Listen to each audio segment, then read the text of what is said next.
ঘটিতে কি আছে, লুকোচ্ছ কেন? এতে তেল আর জল আছে, কোনোদিন হাত দেবে না। অঙ্গনা, তুমি পতঙ্গকে নিয়ে পালিয়ে যাও।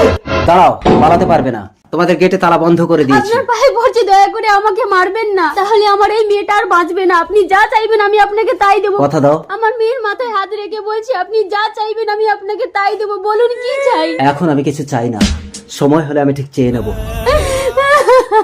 20 বছর পর। পতঙ্গ, এত বড় হয়েছিস তবুও কি মায়ের কোলে শুয়ে থাকতে হয়? দুদিন পরে তো তোর বিয়ে দেবো। ও মা, আমি তোমাকে ছেড়ে কোথাও যাব না।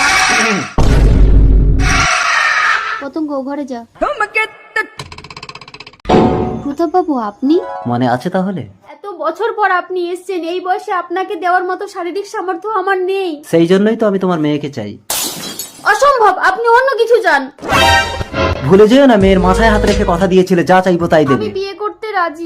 পতঙ্গ, মা ছোটবেলায় বাবাকে হারিয়েছি, এখন আমি তোমাকে হারাতে চাই না। তোমার থেকে তোমার মেয়ে বেশি বুদ্ধিমান, চলে এসো। পতঙ্গ, মা। ভয় পেও না, আমি তোমাকে স্পর্শ করব না। চলো, আমি তোমাকে একটা জিনিস দেখাচ্ছি, দেখো।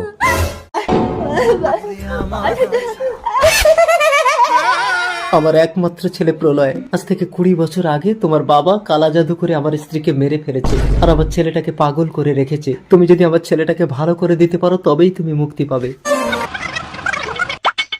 চল পতঙ্গ, তোর বাবাকে যে কালা জাদু শিখিয়েছিল তার কাছে গেলে ওই পাগল ছেলেটা ভালো হয়ে যাবে। তুই কি জানিস আজ থেকে 20 বছর আগে তোর স্বামী তেল আর জল মিশিয়ে কোথায় লুকিয়ে রেখেছে?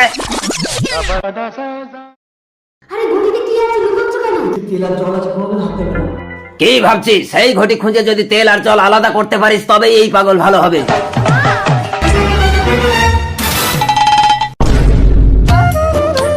মা, তাড়াতাড়ি তেল আর জল আলাদা করো। করছি করছি।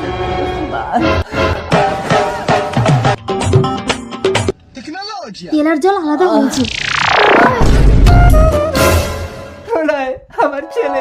কে কে তুমি? আমি তোর বাবা প্রলয়। বাবা, পতঙ্গ, আমার প্রলয়কে সুস্থ করে দেওয়ার জন্য আমি তোমাকে মুক্তি দিলাম। চলো। দাঁড়ান, আপনার ছেলেকে তো আমি মুক্তি দেব না।